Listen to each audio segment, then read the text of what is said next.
La Institución Nacional de Derechos Humanos ha estado en el centro de la polémica política en las últimas semanas. Varios de sus pronunciamientos son cuestionados desde el oficialismo. Por ejemplo, los comunicados sobre el contenido de la ley de urgente consideración, sobre un presunto caso de abuso policial durante un procedimiento en Montevideo, o sobre la libertad de expresión de los colectivos docentes y estudiantiles que se manifestaron en los locales educativos contra la ley de urgente consideración. ¿Hay un sesgo ideológico de izquierda en este organismo?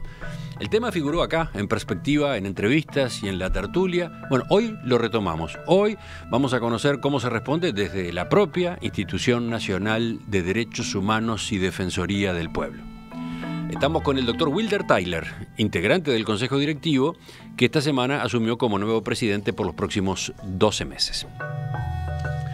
Doctor Tyler, buen día. Gracias por acompañarnos. Buenos días, muchas gracias. Es un gusto estar acá.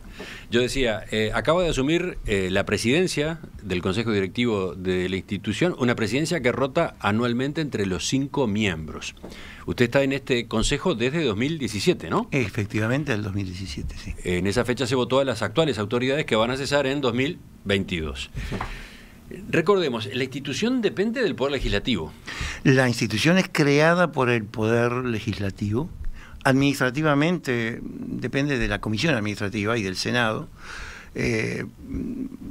Funcionalmente no depende de nadie, o sea, es autónoma y además la ley lo dice, no rinde cuentas a autoridad alguna. Los consejeros son elegidos por la Asamblea General por mayoría especial, 2/3. Sí, por mayoría especial en la primera vuelta de votación. Si no se obtiene esa mayoría en los plazos que están fijados, después se puede terminar aprobando por mayoría. Al final, sí.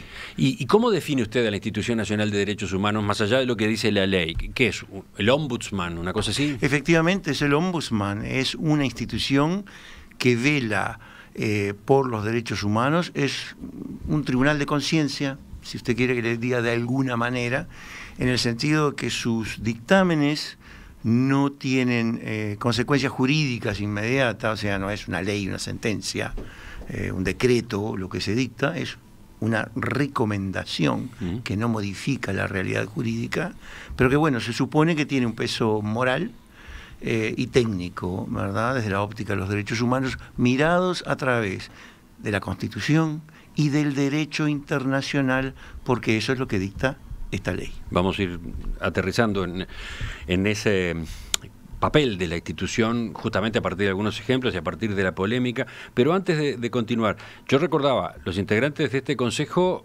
fueron nombrados hace 3 años, después de una negociación entre los partidos políticos. Desde entonces, el mapa político cambió, el mapa del Parlamento cambió. ¿Cambia para la Institución Nacional de Derechos Humanos el papel que debe asumir ahora ante un gobierno que tiene un signo diferente al de aquel momento? Bueno, en realidad no cambia y no ha cambiado un ápice. Hemos seguido haciendo exactamente lo mismo.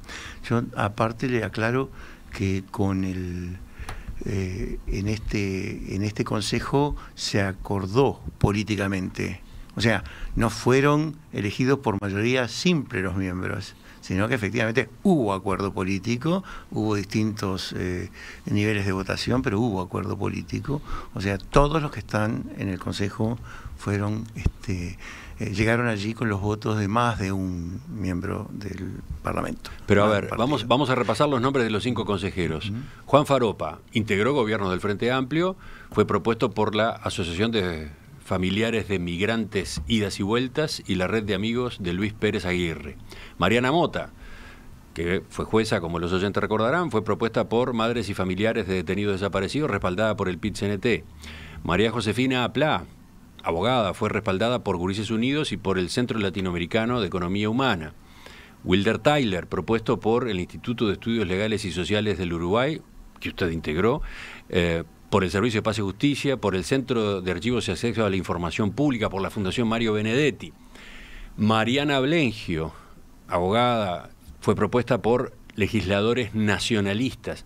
Entonces, ¿puede entenderse que esa integración es más afín al gobierno anterior que el actual, con ese tipo de miembros? Yo creo que es una integración que es bastante afín a los movimientos sociales, o sea, mayoritariamente, que fueron los que nos propusieron, con la excepción de de la doctora Blengio, a la que en realidad nunca se la ha visto en el Consejo como miembro del Partido Nacional, sino como una académica de renombre que es.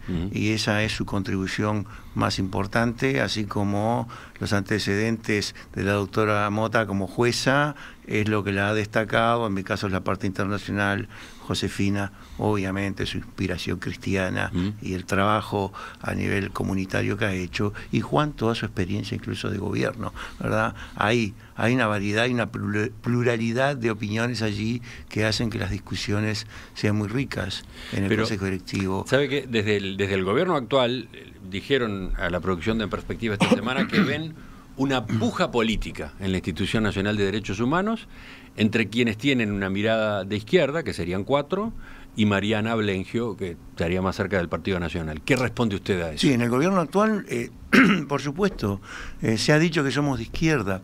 En el gobierno anterior, a mí me dijeron en más de una oportunidad que le hacíamos el juego a la derecha. Cuando se criticó al doctor Tabaré Vázquez porque usó la página presidencial para denostar a un colono con el que había tenido un cruce en la calle, frente a cámaras, nosotros le dijimos que los bajara. Cuando la Guardia Republicana, a muy pocas cuadras de acá, disolvió unas manifestaciones contra UPM, con munición no letal, pero apuntando horizontalmente, y eso fue captado en las cámaras, les dijimos que eso había sido un uso excesivo de la fuerza, y allí yo recibí llamadas donde me dijeron, le estás haciendo el juego a la derecha. ¿Llamadas de? De conocidos, incluso de políticos. Que dijeron, le estás haciendo el juego a la derecha. Cuando dijimos que las aguas del río Santa Lucía podían llegar a embarrarse, porque la gente del pueblo Aguas Corrientes nos había pedido que hiciéramos un estudio en profundidad, que lo hicimos con la Universidad de la República, aquello fue un escándalo. No me acuerdo que el director de OCE y la ministra del momento dice, ¿qué tiene que hacer la Institución Nacional de Derechos Humanos metiéndose en esto? Le doy 3 ejemplos para no aburrirlo, pero fueron muchos. Y era de derecha, o sea, ahí el problema era Mosqueda de derecha. Y ahora es que somos de izquierda. ¿Cuál es el problema? Es que si uno trabaja en derechos humanos, esto es lo que pasa. O sea, porque usted lo que tiene que hacer en su trabajo es controlar al Estado. Y si el poder del Estado se desborda, usted recomienda formas de contención. Y eso a veces irrita. Entonces, ese es el problema que estamos teniendo hoy. ¿Por qué? Si me permite, elaboro un poquito más. ¿Por qué? Porque me parece que no están acostumbrados. Lo que sí cambia es que hay un gobierno nuevo. La intensidad de las críticas se ha mantenido. Ahora son un poco más estridentes, yo diría, porque ese ha sido el cambio. La crítica ha sido muy fuerte, ha habido mucho epíteto, mucho adjetivo y superlativo. Pero asociado. Ahora. Antes también había algunos que eran bastante fuertes. Desbandados, por ejemplo, fue algo que yo escuché. ¿Quién dijo desbandados? Desbandado, fue un legislador, pero era del gobierno. Otro dijo ¿Del gobierno de la época? De la época. Otro dijo, no sé qué están haciendo en esto, no tienen nada que ver, están totalmente desubicados. Me acuerdo de esos 2 adjetivos. Bueno, pero ahora se ha ido un poco más fuerte, somos desmadrados, estamos contra la República, etc. O sea, yo creo que ha subido el tono de una manera que desgraciadamente nosotros deploramos, nos parece que no es la manera de hacerlo. Nosotros queremos contribuir al debate y cuando tenemos un debate es lo que podemos hacer. La institución no tiene imperio. ¿Y cómo incide esto adentro de la institución y sobre todo en ese consejo directivo que muchos ven con frecuencia dividido 4-1? Sí, adentro obviamente esto ha generado preocupación mucha, esto se ha discutido con frecuencia en el Consejo, obviamente ha generado tensiones, mucha preocupación a nivel del personal y de los técnicos, pero sí hay una determinación de seguir adelante con el trabajo en la institución. Y seguimos más allá de que tenemos, por ejemplo, esos votos separados, que son los que se destacan, porque los votos unánimes, como por ejemplo el reciente comunicado por el proyecto de ley para restablecer la ley de caducidad, que fue unánime, o la gran mayoría de los documentos que se presentaron al Parlamento respecto de la LUC, en los que el voto disidente afectaba 2 artículos de 113 sobre los que la institución comentaba, ellos no se destacan. Entonces, ¿qué es lo que ocurre? ¿Cómo decía? ¿Qué pasó con las consideraciones sobre la LUC? ¿De qué manera operó la mayoría? Nosotros presentamos 3 documentos a la Comisión Especial del Parlamento, ¿verdad? Sí. En ese documento fue la doctora Blengio que discrepaba con nuestro comentario sobre 2 artículos, nada más. Y ella anexó sus opiniones que fueron remitidas a la Comisión Especial de la Asamblea General. Sobre todo el resto votó con la mayoría del Consejo.